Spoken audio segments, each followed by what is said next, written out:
नमस्कार, मैं विक्रम राठौर और लगातार हम चुनावी कवरेज जिस तरीके से आपको दिखा रहे हैं, ऐसे में उत्तर प्रदेश में क्या स्थिति है इसको लेकर हम पूरी तरीके से आपको पूरी जानकारी देंगे। और लगातार जो चुनावों को लेकर हमारी महा कवरेज चल रही है उसमें हमारे साथ अलग अलग जगहों से लोग जुड़े हैं, लेकिन उससे पहले हम आपको बता दें कि 1 बजे तक की का वोटिंग परसेंटेज आ चुका है। उत्तर प्रदेश की 8 सीटों पर जिस तरीके से लगातार मतदान हो रहा है, उनमें 8 सीटों पर जो 1 बजे तक की का मत प्रतिशत है वो आ चुका है। अलीगढ़ की बात करें तो अलीगढ़ में अभी तक की 35.55% मतदान हो चुका है। अमरोहा में 34.17% मतदान हो चुका है, माफ करिए 40.67% मतदान हो चुका है। बागपत में 34.17% मतदान हो चुका है। बुलंदशहर में 35.35% मतदान हो चुका है। गौतम बुद्ध नगर में भी 36% मतदान हो चुका है। गाजियाबाद में भी 33% मतदान हो चुका है। मथुरा में 32% और मेरठ में 38.33% मतदान हो चुका है। यानी कि वोटिंग परसेंटेज जो है वो लगातार अभी बढ़ रहा है। हालांकि गर्मी है और उसकी वजह से लोग अभी कम निकल रहे हैं। माना यह जा रहा है कि अभी 3 बजे के बाद ये वोटिंग परसेंट और तेजी से बढ़ेगा। लगातार ये प्रयास किया जा रहा है सभी के द्वारा। सभी नेता मंत्री लगातार ये अपील कर रहे हैं कि लोग घर से निकले, मतदान करें। और हिंदी खबर भी लगातार ये अपील कर रहा है सभी लोगों से कि वो अपने घर से निकले, पूरी तरीके से मतदान करें, अपने मताधिकार का प्रयोग करें, क्योंकि लोकतंत्र का महापर्व है और सभी लोगों को पूरी तरीके से निकलकर इसमें हिस्सा लेना चाहिए। और लगातार जिस तरीके से पूरे उत्तर प्रदेश में जो वोटिंग हो रही, खासतौर पर 8 सीटों में द्वितीय चरण में जो मतदान हो रहा है, उसकी पूरी रिपोर्ट हम आपको बताएंगे। हमारे साथ हमारे साथी अलग अलग जगहों से जुड़े हैं। गौतम बुद्ध नगर से हमारे साथ प्रिया राणा जुड़ी हैं, गाजियाबाद से अरुण पंचाल जुड़े हुए हैं, मेरठ से हमारे साथ समीक्षा चौधरी जुड़ी हुई हैं, बागपत से कुलदीप पंडित जुड़े हुए हैं और मथुरा से प्रवेश चतुर्वेदी हमारे साथ जुड़े हुए हैं। लगातार जिस तरीके से वोटिंग हो रही है उस पर पूरी अपडेट हम आपको देंगे। हम सबसे पहले आपको लेके चलते हैं, सबसे पहले हम चलते हैं गौतम बुद्ध नगर प्रिया राणा के पास और उनसे पूछते हैं किस तरीके की स्थिति है। प्रिया, अभी किस तरीके की तस्वीरें हैं, क्या चल रहा है? क्योंकि तापमान जहां बढ़ता जा रहा है, जहां गर्मी बढ़ी हुई है, वहीं पर राजनीतिक पारा भी काफी तेज है। तो अभी गौतम बुद्ध नगर में क्या स्थिति बनी हुई है? जी बिल्कुल, देखिए गौतम बुद्ध नगर की अगर हम बात करें तो लगभग 36% जो है मतदान हो चुका है। हालांकि देखिए अब दोपहर का समय है, तो अगर हम बात करें तो जिस बूथ पर हम खड़े हैं यहाँ पर तो आपको हलचल नजर आएगी, लेकिन धूप बहुत तेज है। तो अलग अलग बूथों पर भी हम लोग गए, लेकिन वहां पर अभी सन्नाटा पसरा हुआ नजर आ रहा है। लेकिन अगर हम बात करें तो डॉक्टर महेश शर्मा जो खुद भाजपा से यहाँ पर प्रत्याशी हैं, खुद उन्होंने कहा है, लोगों से अपील भी की है कि मतदान का अपना इस्तेमाल करें, वोट करें, क्योंकि देखिए वोट बहुत बेहद ही कीमती है। लेकिन आपको पीछे का नजारा यहाँ पर दिखाएंगे तो देखिए सुबह सबसे ज्यादा गौतम बुद्ध नगर में नोएडा सेक्टर 22 का ये बूथ है जहाँ पर सबसे ज्यादा भीड़ देखी जा रही थी। लेकिन अभी दोपहर का समय है, बहुत ज्यादा गर्मी है, तो यहाँ पर आप देख रहे होंगे तो इक्का दुक्का लोग ही आपको नजर आएंगे। ऐसे ही गौतम बुद्ध नगर के अलग अलग बूथों की पे भी इसी तरीके का नजारा देखने के लिए मिल रहा है। लेकिन लोग हैं जो अपने घरों से बाहर निकल रहे हैं, क्योंकि अगर हम बात करें तो अभी जब लगभग शाम 4 बजेगी तो उसके बाद संख्या जो है यहाँ पर मतदाताओं की बढ़ती हुई नजर आ सकती है। आपको तस्वीरों में दिखाएंगे, देखिए पूरी दोपहर है, उसके बावजूद चाहे हम युवाओं की बात करें या बुजुर्ग की बात करें तो लोग अभी भी अपने घरों से निकल के आ रहे हैं। जो उम्मीदें लगाई जा रही हैं शायद उस पर ये जो मतदाता हैं खरे उतर पाए और जो वोटिंग बैंक है वो लगातार बढ़ता हुआ भी नजर आएगा। लेकिन सबसे बड़ा सवाल यही खड़ा होता है कि लगातार चुनाव आयोग के द्वारा, पुलिस प्रशासन के द्वारा जो दावे किए जा रहे थे कि हर पोलिंग बूथ पर व्यवस्थाएं की जाएंगी, लेकिन सुबह का अगर हम जिक्र करें तो यहाँ पर व्हील चेयर तक नहीं थी। जो बुजुर्ग और बीमार व्यक्ति हैं उनको काफी समस्याएं झेलनी पड़ी। इतनी भरी धूप में यहाँ पर पानी तक का इंतजाम नहीं है, जो कि जनता जो है पानी से त्रस्त होती हुई यहाँ पर नजर आ रही है। तो देखना होगा कितना % आज मतदान होता है। उम्मीद है सभी को, अगर हम बात करें पार्टी के नेताओं की, तो वो लोग भी अपील कर रहे हैं लगातार जनता से कि अपने घरों से बाहर निकले और अपने मतदान का उपयोग करें। तो देखना होगा आज कितने % मतदान यहाँ पर होता हुआ नजर आएगा। जी बिल्कुल बिल्कुल बिल्कुल प्रिया, बिल्कुल साफ तौर पर। और हिंदी खबर भी ये पूरी तरीके से अपील करता है कि लोग निकले, मतदान करें और अब इस महापर्व में, लोकतंत्र के इस महापर्व में पूरी तरीके से अपनी भागीदारी सुनिश्चित करें। हमारे साथ समीक्षा भी जुड़ गई है मेरठ से, उनके पास चलते हैं। समीक्षा, अभी मेरठ में क्या स्थिति है? क्योंकि काफी हॉट सीट है। लगातार जिस तरीके से चुनाव प्रचार हो रहा है, मेरठ पूरी तरीके से फोकस में है। बीजेपी भी पूरी ताकत लगा रही है, गठबंधन जो है विपक्ष भी पूरी तरीके से पूरी ताकत लगा रही है। अभी हाल फिलहाल क्या स्थिति है मेरठ की? देखिए, मेरठ की अगर स्थिति की मैं बात करूं तो मेरठ में जो है पूरी तरह से त्रिकोणीय मुकाबला बीजेपी, समाजवादी पार्टी और बीएसपी में देखा जा रहा है और तीनों जो प्रत्याशी हैं जोर शोर लगा रहे हैं। एड़ी चोटी का जोर उन्होंने लगा दिया कि किसी भी तरह से बस जीत दर्ज की जा सके। अगर मैं आपको बूथ के हाल बताऊं तो इस वक्त मैं मेरठ के चौधरी चरण सिंह विश्वविद्यालय के मॉडल पोलिंग बूथ में हूं। अंदर से मैं आपको तस्वीरें दिखाऊंगी, उससे पहले मैं आपको एक आंकड़ा बता देना चाहती हूं कि किस तरह से यहाँ पर मतदान हुआ है। अगर 1 बजे तक के टोटल परसेंटेज का मैं बात करूं तो 38.57 यहाँ पर परसेंटेज रहा है वोटिंग का, जिसमें मेल का रहा है 22.11 और फीमेल्स का रहा है 16.46। तो वहीं अगर मैं इस पूरी लोकसभा कॉन्स्टिट्यूएंसी की बात करूं जिसमें 5 लेजिस्लेटिव असेंबलीज आती हैं, उनकी बात करूं तो किठौर में 39 पॉइंट रहा है, मेरठ कैंट में रहा है 37.73 और मेरठ सिटी में रहा है 36.92 और मेरठ दक्षिण में रहा है 38.06 और हापुड़ में रहा है 39.95। अब यहाँ पर लाइनें लगी हुई थी, बड़ी बड़ी जो पंक्तियां देखी जा रही थी, वो अब कहीं ना कहीं अब थमती हुई दिख रही है। गर्मी के असर का क्या दिख रहा है वहां पर? अभी लोग वहां पर, आज जिस बूथ पर अभी आप मौजूद हैं, वहां पर क्या स्थिति है, वो उस चीज को दिखाएं पहले। देखिए विक्रम, मैं आपको तस्वीरों के जरिए दिखा दूं, हालांकि गर्मी बहुत है, हीट वेव यहाँ पर है, लेकिन बावजूद इसके लोगों का उत्साह जो है लोकतंत्र के इस महापर्व का, वो कम होता हुआ नजर नहीं आ रहा है। लोग व्हील चेयर तक पर वोटिंग करने के लिए आए, बातचीत करने की कोशिश करेंगे। सर, आप व्हील चेयर पर वोटिंग करने आए, इतना क्रेज वोटिंग का इतनी गर्मी होने के बावजूद? नहीं आए तो कार से हैं, यहाँ पे व्हील चेयर मिली है। अच्छा, पूरी सुविधाएं व्यवस्थाएं मिल रही है? व्यवस्था बहुत अच्छी है। तो किसको ला रहे हैं मेरठ वासी इस बार? किसका परचम लहराएगा मेरठ पर? भाजपा का लहराएगा। ये देखिए, यहाँ पर ये साफ भी कर रहे हैं कि किसका परचम लहराएगा। और उधर दूसरी तरफ की तस्वीरें जहाँ पर लाइन लगी हुई है, वहाँ की तस्वीरें मैं आपको दिखाती हूँ कि देखिए छाया में बैठने की व्यवस्था की गई है। तिरंगे से पटा हुआ एक अरुण गोविल प्रत्याशी हैं बीजेपी की, राम जी का किरदार उन्होंने निभाया है। तो अभी जिस तरीके से चुनाव प्रचार हुआ है, तो राम नाम का कितना असर आज दिख रहा है वहाँ पे? विक्रम, हम सुबह से ही लगातार दिखा रहे हैं कि जनता से पूछ रहे हैं, जनता के बीच जाकर के किस तरह से लोग देख रहे हैं, क्योंकि राम राज्य क्या मेरठ में आने वाला है। यहाँ पर कुछ लोग बैठे हैं, बातचीत करते हैं।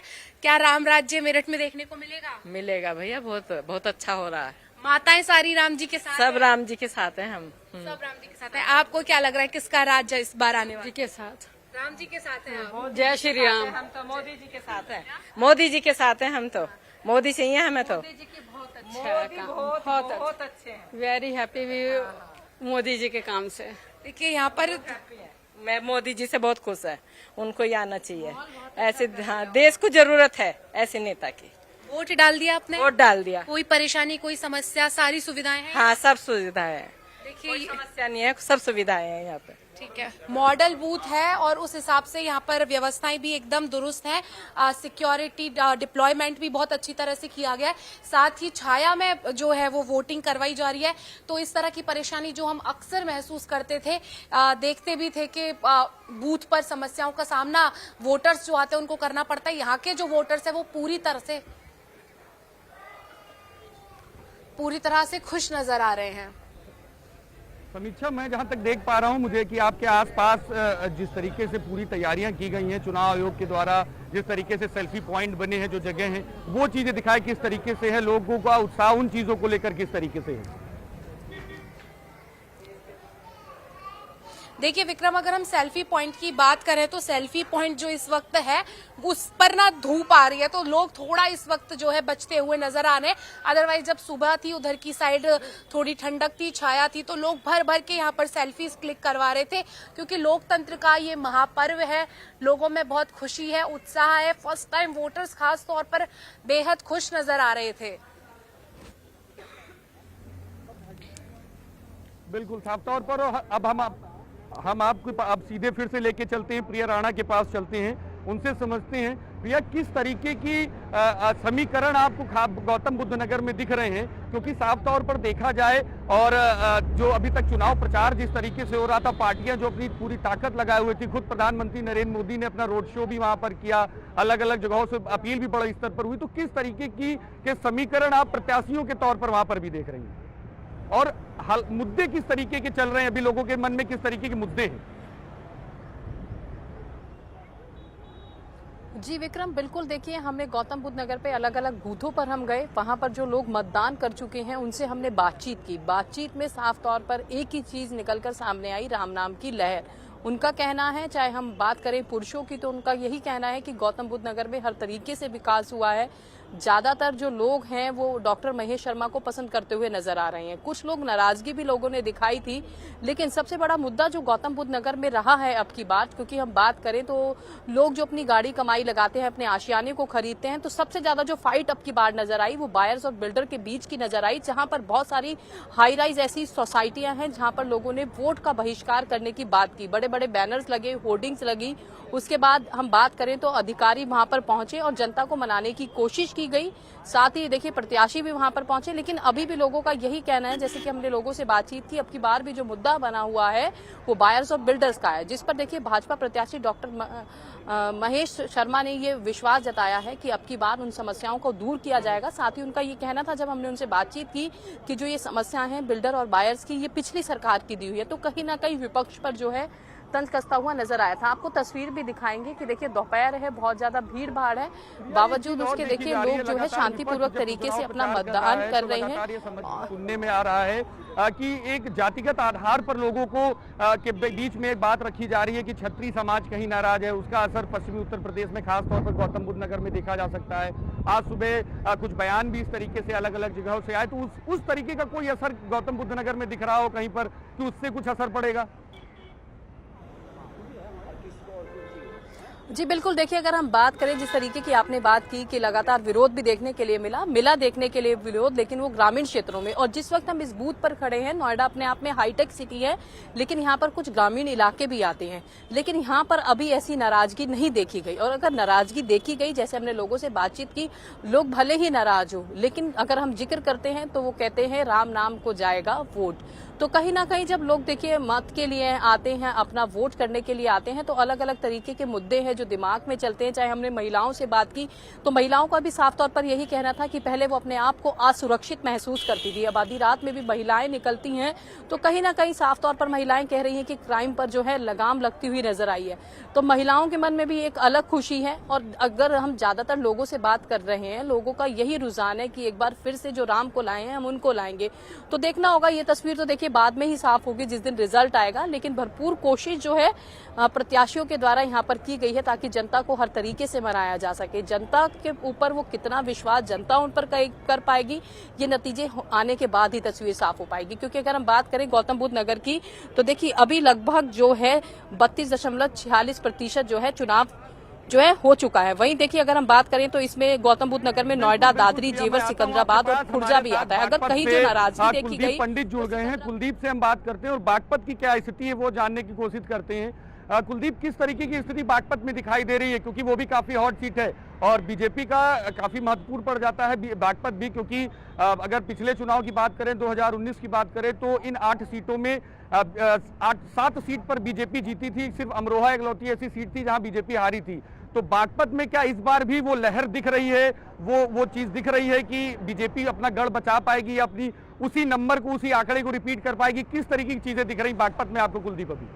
जी विक्रम, बता दूं आपको कि जिस तरह से पहले से चल रहा था कि जिसको, क्योंकि ये बागपत जो है चौधरी चरण सिंह की कर्म भूमि इसको माना जाता है और रालोद का गढ़ भी इसको कहा जाता है, लेकिन कहीं ना कहीं साफ तौर पर है कि पिछले 2019 का चुनाव हुआ था उसमें भी जो है बीजेपी के सांसद डॉक्टर सत्यपाल सिंह यहाँ विजयी हुए थे और जो रालोद के प्रमुख थे जयंत चौधरी, उनको उन्होंने पराजित किया था। लेकिन कहीं ना कहीं इस बार जो दोनों पार्टियों का गठबंधन हुआ है उससे साफ तौर पर दिखाई दे रहा है कि यहाँ पर जो उन्होंने गठबंधन का जो प्रत्याशी है, रालोद प्रत्याशी राजकुमार सागवान है और जबकि समाजवादी पार्टी से पंडित अमरपाल शर्मा को प्रत्याशी बनाया गया है। हालांकि बहुजन समाज पार्टी ने भी गुज्जर कार्ड खेलते हुए प्रवीण बंसल को अपना प्रत्याशी बनाया, लेकिन कहीं ना कहीं साफ तौर पर है कि जिस तरह से गठबंधन हुआ है उससे कहीं ना कहीं नाराजगी भी साफ देखी जा रही थी। तो वहीं पर रालोद और समाजवादी पार्टी के प्रत्याशी के बीच टक्कर मानी जा रही है। हालांकि रुझान जो मिल रहे हैं इस समय, जो मतदान की जो अभी आंकड़ा आया है, तो उसमें 32.90% मतदान अभी तक हो चुका है और कहीं ना कहीं साफ तौर पर कि जो मतदाता है उनमें भी काफी उत्साह देखा जा रहा है। जी विक्रम भाई, रालोद को लेकर लगातार आपने बताया जिस तरीके से, तो जब अब भारतीय जनता पार्टी के साथ वो जुड़ा है, भारतीय जनता पार्टी के साथ आरएलडी चुनाव लड़ रही है, तो उसका रुझान कितना देखने को मिल रहा है? क्योंकि अगर पिछले चुनाव की बात करें तब रालोद आरएलडी जो है सपा के साथ थी, इस बार बीजेपी के साथ है, चुनाव प्रचार भी बड़े स्तर पर जयंत चौधरी ने किया है, तो वो साथ बीजेपी और आरएलडी का साथ किस तरीके से बागपत पे असर डाल रहा है? जी विक्रम, बता दूं बिल्कुल साफ तौर पर जिस जो आप कह रहे हैं बिल्कुल सही कह रहे हैं कि कहीं ना कहीं जो इनका अब जो रुझान जो पड़ रहा है, जो इनका आपस में जो गठबंधन हुआ है, वो कहीं ना कहीं गठबंधन तो सही बता रहे हैं, लेकिन मन के भेद अभी दूर नहीं हो रहे हैं। मन के अंदर अभी कहीं ना कहीं द्वेष देखा जा रहा है। और हालांकि अभी कुछ समय पूर्व ही जो चुनाव प्रचार करे थे, चुनाव प्रचार के दौरान बीजेपी के और रालोद के जो कार्यकर्ता थे वो आपस में ही भिड़ गए थे और उसके बाद वहां पर जो है जमकर जूतम पैजार हुई। और उसके बाद हालांकि प्रशासन ने उसमें संज्ञान लिया और दोनों व्यक्तियों को जो है उन्होंने उनके खिलाफ मुकदमा लिखा जा रहा था, लेकिन कहीं ना कहीं जो बड़े शीर्ष नेता है, शीर्ष नेताओं को ने हस्तक्षेप की वजह से वो मामला शांत हुआ था। लेकिन अब जो स्थिति चल रही है उनमें कुछ वोटरों पर दिख रहा है क्या? जब आप सुबह से जिस तरीके से लगातार जानकारी दे रहे हैं, तो क्या ये असर वोटरों के ऊपर इसका दिखाई दे रहा है कि गठबंधन में जब सामंजस्य अगर नहीं बन रहा है तो उसका असर वोटरों पर है कुछ? बिल्कुल विक्रम सही, आपको बता दूं कि मैं जो ब्राह्मण कार्ड समाजवादी पार्टी ने खेला है तो उसमें मुस्लिम मतदाता तो पंडित अमरपाल को जा ही रहे हैं, लेकिन उसमें साथ के साथ यादव जो है यहाँ पर यादव मतदाता भी उसको जा रहे हैं और उसके बाद ब्राह्मण भी जा रहे हैं। लेकिन कहीं ना कहीं साफ तौर पर दोनों के बीच आपस में टक्कर हो रही है। लेकिन जातिगत अभी जो माहौल जो चल रहा है वो जातिगत वोट को लेकर चल रहा है, जातिगत के आधार पर ही वोट डाली जा रही है। हालांकि हमारी कुछ मतदाताओं से बात हुई थी, उनका साफ तौर पर कहना था कि जो सरकार विकास कार्य कराएगी, जो कानून व्यवस्था को दुरुस्त करेगी, उसी सरकार को वो बनाएंगे, उसी सरकार के पक्ष में वो अपने मत का प्रयोग करेंगे। जी विक्रम, बिल्कुल बिल्कुल बिल्कुल बिल्कुल। हम अब लेके चलते हैं आपको गाजियाबाद, जहां से हमारे सहयोगी अरुण पंचाल जुड़े हुए हैं। अरुण, सटे जिले नोएडा में गौतम बुद्ध नगर में राम नाम चल रहा है, गाजियाबाद में क्या स्थिति है? बिल्कुल देखिए विक्रम, मैं आपको बता दूं जिस तरीके से आज सुबह 7 बजे से लेकर मतदान चल रहा है, जितने भी लोग हैं सभी अपना मत का प्रयोग करते हुए आगे की ओर बढ़ रहे हैं। और साथ ही मैं आपको बता दूं गाजियाबाद से यहाँ से भाजपा से प्रत्याशी है अतुल कर को मैदान में उतारा है। वहीं अगर हम गाजियाबाद की बात करें तो गाजियाबाद शुरुआत से ही बीजेपी का गढ़ कहा जाता है, क्योंकि अगर 1990 की बात करें तो 1990 के बाद से ही और गाजियाबाद में ही बीजेपी की सरकार बनती आई है। तो कहा जा सकता है कि इस बार अगर हम बात करें गाजियाबाद की, तो गाजियाबाद में जो है वो अलग नजरिया देखा जा रहा है, क्योंकि लोग जो है वो सुबह से ही घरों से बाहर निकलने के लिए पहुंच चुके हैं और अपने वोट डालते हुए नजर आ रहे हैं। साथ ही अगर हम बात करें गाजियाबाद की, तो गाजियाबाद के अंदर तमाम विपक्षी पार्टियां हैं, वे भी मैदान में उतारी गई है। इंडिया गठबंधन की अगर हम बात करें तो इंडिया गठबंधन से डोली शर्मा को मैदान में उतारा है। बसपा की बात करें तो नंदकिशोर कुंदीर को मैदान में उतारा गया है। तो कहा जा सकता है कि अगर हम वोटिंग की बात करें तो आज लगभग 1 बजे के आंकड़े की अगर हम बात करें तो 33% मतदान जो है वो हो चुका है और अभी 6 बजने बाकी है। तो कहा जा सकता है जो लोग हैं वो अभी भी घरों से बाहर निकल रहे हैं और धीरे धीरे जो वोटिंग है वो करना शुरू कर दिया। अगर मतगणना स्थल की बात करें, देखिए मतगणना स्थल के अंदर में गर्मी का असर दिख रहा है कुछ? गर्मी का कोई असर है अभी? क्योंकि कई जगहों पर ये देखा जा रहा है कि गर्मी जैसे बढ़ी हुई है, अभी तो कम लोग निकल रहे हैं। अभी गाजियाबाद में किस तरीके से गर्मी का असर दिख रहा है कि गर्मी की वजह से लोग ना आ रहे हो या अभी वो चीज वोटिंग परसेंटेज पर असर डाल रही हो? देखिए अगर गर्मी की बात करें तो देखिए गर्मी बेहद ज्यादा हो रही है। जो लोग हैं जो लाइनों में लगे हुए अब लाइनों से हटकर छाया में खड़े हो चुके हैं, जिससे कि उनको गर्मी का एहसास ना हो सके। लेकिन उसके बावजूद भी लोग जो है वो अपने जो स्थान है उस पर डटे नजर आ रहे हैं, क्योंकि कहीं ना कहीं बिल्कुल। हम चलते हैं सीधे यहाँ से, अब आपको ले चलते हैं अलीगढ़। अलीगढ़ में हमारे साथ जुड़े हैं सचिन, जुड़े हुए हैं सचिन यादव, हमारे सहयोगी जुड़े हुए हैं। अलीगढ़ में कैसा चल रहा है सचिन? अभी किस तरीके की वोटिंग चल रही है, किस तरीके का जोश दिख रहा है अलीगढ़ में? देखिए निश्चित तौर पर इस चुनाव में जो हीट वेव का असर बिल्कुल दिखता नजर आ रहा है। मेरे पीछे बिल्कुल शांति पड़ी हुई है। सुबह कुछ लाइनें लगी हुई दिखाई दी, तमाम बूथ पे हमने निरीक्षण किया, तमाम बूथों पे गए हम और यहाँ पे हीट वेव का असर जरूर देखने को मिला है। सुबह जो बुजुर्ग और महिला मतदाता है उन्होंने लगातार मतदान किया और उसके बाद जैसे ही 10 बजे 11 बजे हुए और उसके बाद धूप कड़ी पड़ना शुरू हुई, उसके बाद लगातार जो है मतदान एक तरीके से थम सा गया है। और निश्चित तौर पर इसका असर हीट वेव का इस चुनाव पर देखने को मिलेगा, क्योंकि परसेंटेज जो है अलीगढ़ का अब 1 बजे तक का जो अपडेट है उससे 35% मतदान हुआ है। यही आपको एक चीज बता दें कि भाजपा के प्रत्याशी हैं 2 बार के सांसद सतीश गौतम है और उनके खिलाफत में इंडिया गठबंधन से जो है चौधरी है उनको उतारा गया है। हालांकि 2 बार के सांसद हैं और तीसरी बार उनको आजमाया गया है भाजपा की तरफ से, लेकिन यहाँ पर कई बड़े मंत्रियों की साख दांव पे लगी हुई है। जी सचिन, ये देखा जा रहा है कि कई सीटों पर बसपा जो है वो बड़े स्तर पर फाइट पे है। समाजवादी पार्टी जिस तरीके से चुनाव लड़ रही है उस जगह पर बसपा भी इस समय पूरी तरीके से रेस में है, तो अलीगढ़ में बसपा की किस तरीके से स्थिति देखी जा रही है अभी? देखिए, आपने बिल्कुल अहम सवाल उठाया, आपने बिल्कुल बसपा का जिक्र किया है। यहाँ पर भी एक बसपा ने कैंडिडेट दिया है, लेकिन साफ तौर पर संकेत हैं, जो सुबह से हम जो लोग देख रहे हैं, जो मतदाताओं से बात की है, उससे साफ संकेत ये सामने आ रहा है, कहीं न कहीं बसपा भाजपा का खेल अलीगढ़ में बिगाड़ सकती है। ये साफ संकेत है, जिस तरीके से बसपा ने कैंडिडेट दिया है उसमें कहीं न कहीं भाजपा को नुकसान होगा, क्योंकि जो भाजपा के सांसद 2 बार के वो 2.5 लाख वोट से जीते थे, हालांकि वो 4 लाख से दोबारा तीसरी बार सांसद बनकर जीतने का दावा भर रहे हैं, लेकिन जो स्थानीय जो मतदाता हैं, जो लोग हैं जिनसे बात की गई है, वो कहीं न कहीं बसपा कैंडिडेट भाजपा का काम बिगाड़ने का कर रहे हैं। बिल्कुल बिल्कुल। अंतिम सवाल हम आपको गौतम बुद्ध नगर ले चलते हैं, प्रिया राणा के पास ले चलते हैं। प्रिया, क्या स्थिति आप देखती हैं अभी कि जिस तरीके से भी वोटिंग परसेंटेज हो रहा है, तो आपको लग रहा है कि भी शाम तक की वोटिंग परसेंटेज बढ़ जाएगा? क्योंकि बड़ी समस्या लोगों के सामने है, खासतौर पर सारे नेता मंत्री इसी चीज से परेशान है कि वोटिंग परसेंटेज नहीं बढ़ता है तो कहीं ना कहीं दिक्कतें पार्टी के लिए हो सकती हैं। तो ऐसे में अभी आपको क्या लग रहा है? जी विक्रम, बिल्कुल देखिए, अगर हम गौतम बुद्ध नगर का जिक्र करें तो जो वोटिंग परसेंटेज है वो अभी बढ़ता हुआ नजर आएगा, क्योंकि अभी देखिए बहुत ज्यादा धूप है, दोपहर का समय हो चुका है। अगर मैंने आपको जैसा कि बताया कि इस बूथ पर सबसे ज्यादा भीड़ रहती है, क्योंकि ग्रामीण इलाके भी इस बूथ में आते हैं, तो कहीं ना कहीं ऐसा नहीं है कि रुक गया है। बहुत ज्यादा गर्मी के बावजूद भी अगर आप तस्वीरों में देखेंगे तो महिलाएं जो हैं अभी भी मतदान के लिए आ रही हैं, क्योंकि दोपहर का समय है, महिलाएं घर से फ्री हुई हैं, उसके बाद जो है अपने मतदान के लिए निकली हैं। आपको यहाँ पर फिर भी कुछ लोग नजर आ रहे होंगे। अगर हम बात करें गौतम बुद्ध नगर के और बूथों की, तो वहां पर अभी तो सन्नाटा पसरा हुआ है, क्योंकि बहुत ज्यादा धूप है, तो लोग हो सकता है कि शाम में निकलें। और सभी नेता जो हैं वो अपील भी कर रहे हैं सभी मतदाताओं से कि अपने घरों से बाहर निकलें और अपने मत का उपयोग करें। देखिए, एक लड़की है जिनसे हम बातचीत करेंगे, वोट डालने आई है जी, पहली बार डालेंगी? नहीं, सेकंड बार। तो कौन से मुद्दे रहने वाले हैं आप लोगों के? बीजेपी। क्या किया है बीजेपी ने? मैं कुछ नहीं बता। देखिए, जो बहुत सारे लोग हैं जो वोट डालने आए हैं वो कह रहे हैं कि सिर्फ बीजेपी, मुद्दों के बारे में जिक्र किया तो सिर्फ बीजेपी। आंटी, वोट डालकर आई हैं कि आपकी बार कौन से मुद्दे रहे हैं, कौन सी चीज दिमाग में सोच कर? भाई मैं तो बीजेपी सोच के आई, बीजेपी को वोट दी है। अभी हम चलते बुलंदशहर से हमारे साथ साजिद सैफी जुड़े हुए हैं। साजिद, बुलंदशहर में किस तरह की तस्वीरें आ रही हैं, किस तरीके का जोश वोटर्स में देखने को मिल रहा है, किस तरीके की स्थितियां बुलंदशहर में, राजनीतिक समीकरण क्या चल रहे हैं? देखिए, सबसे पहले अगर मैं मत प्रतिशत की बात करूं तो 35.25% अब तक मतदान आपको बता दूं। उसके अलावा मतदान केंद्र के अंदर हम लगातार अलग अलग मतदान केंद्रों पर पहुंचकर तस्वीरों को समझने की कोशिश कर रहे हैं। लोग उत्साह है और बहुत उत्साह के साथ मतदान लगातार दूसरे चरण का बुलंदशहर में भी जारी है।